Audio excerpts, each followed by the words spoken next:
sécurité des gens dans la rue et est-ce que les transporteurs régionaux pourraient couler avec Lyon Électrique? Voilà les questions qu'on s'est posées pour vous.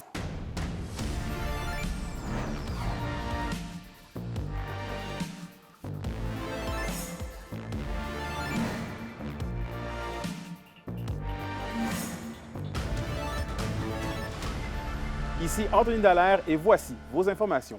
Reparlons un peu d'égouts suite à la diffusion de notre reportage au sujet du projet d'égout du village d'Autier. La Ville de Val-d'Or tenait à apporter une précision aux données qu'elle a fournies à notre équipe. Elle précise que le montant déboursé par unité d'habitation pour l'assainissement de ces eaux est de 261,85 et non de 461,85 Le montant de 461,85 incluait aussi la distribution de l'eau potable. Ceci étant dit, parlons itinérance. On fait le tour aujourd'hui dans la région afin de voir si tout est fin prêt pour accueillir des gens cet hiver. Donc, Alexis, vous vous êtes entretenu ce matin avec le président de la Piole à Val-d'Or qui semblait confiant à l'approche du temps des froids. Oui, confiant de pouvoir quand même offrir de bons services aux personnes qui en auront besoin au courant de l'hiver. À la Piole de Val-d'Or, c'est environ une centaine d'itinérants qui fréquentent l'établissement. On parle également d'une cinquantaine de repas, ce qui représente quand même une hausse et un enjeu important cette année, le nombre de repas qu'on peut servir aux personnes en situation d'itinérance.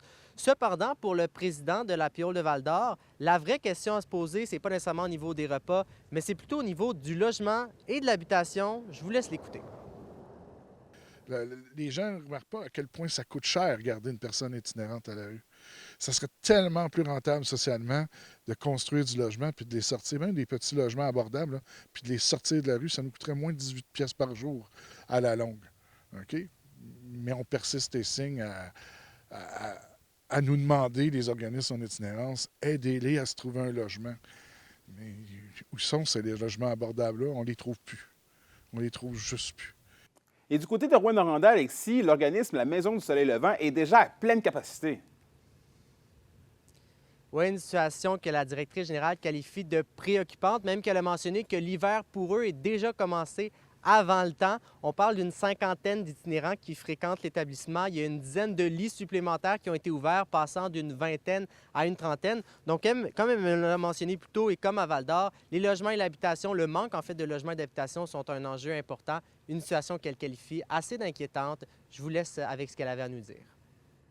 C'est très, très inquiétant parce que nous, on ne peut pas accepter plus que 10 personnes de plus que notre capacité.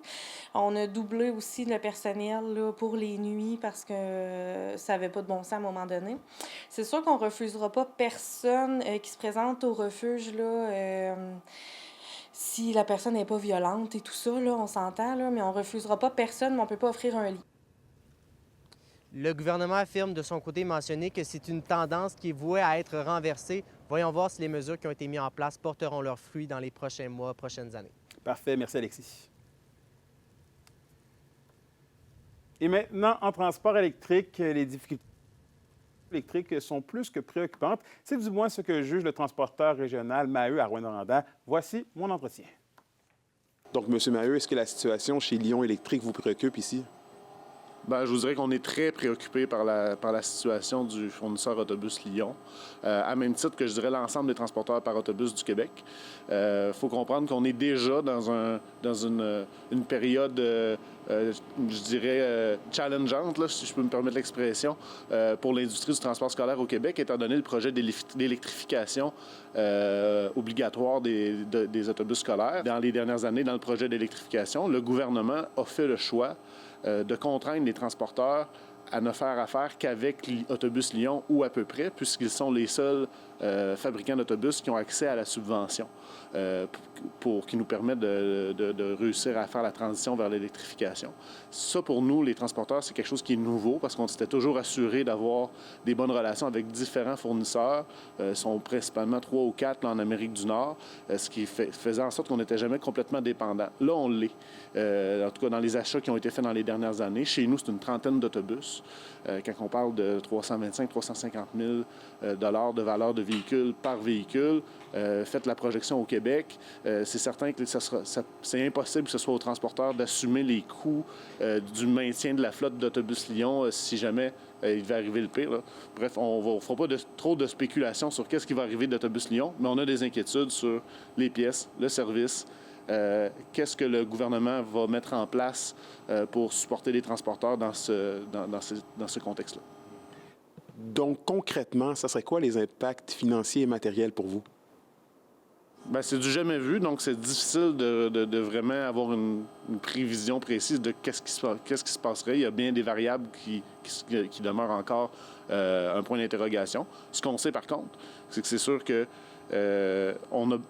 non seulement on aurait pu accès aux produits pour faire l'achat de nouveaux véhicules, mais on a aussi besoin du fournisseur après l'achat de véhicules. Pendant les 12-13 années d'opération d'un autobus scolaire, on a besoin d'avoir accès aux pièces, aux services techniques.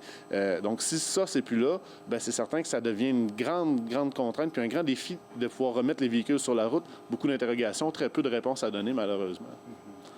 Est-ce que les voyageurs et les écoliers de la région doivent s'inquiéter de la situation? Bien là, à court terme, ça ne devrait pas poser de problème majeur. C'est certain qu'on a déjà expérimenté des problèmes d'approvisionnement sans qu'on soit rendu à la faillite du côté de Lyon. Donc, c'est un peu plus de pression dans nos ateliers mécaniques. On a des véhicules de rechange présentement qui nous permettent de pallier à ces besoins-là.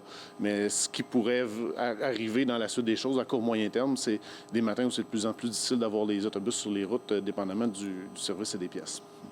Dans le domaine judiciaire, c'était une journée importante dans le procès de Philippe Leclerc à Rouyn-Noranda, accusé du meurtre involontaire de son oncle René Leclerc. Alexandre Cabana fait le point.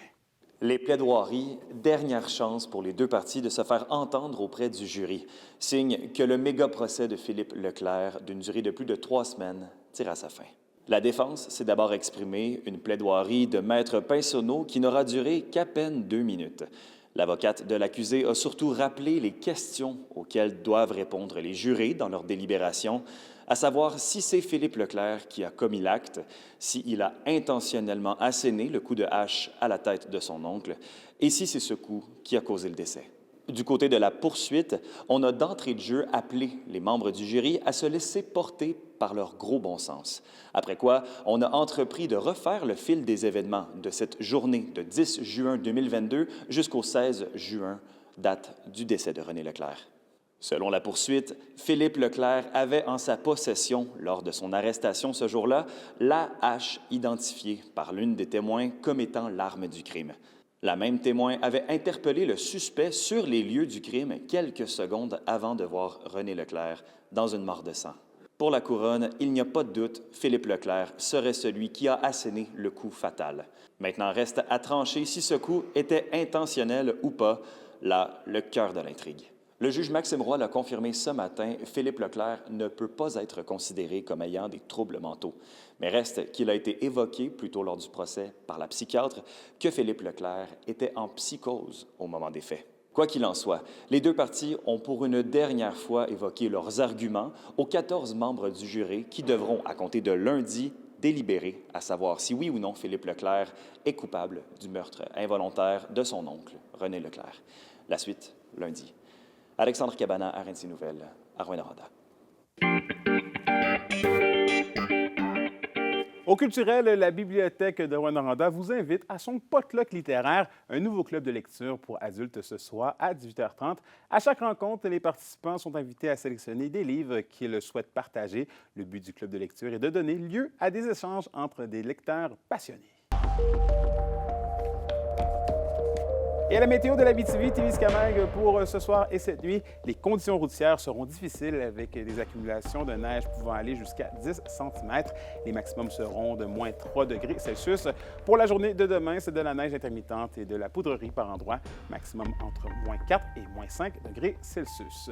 Et voilà, c'était vos informations régionales. Merci encore une fois d'avoir été des nôtres. Nous, on se dit bien évidemment à demain pour la suite des choses. D'ici là, prenez soin de vous.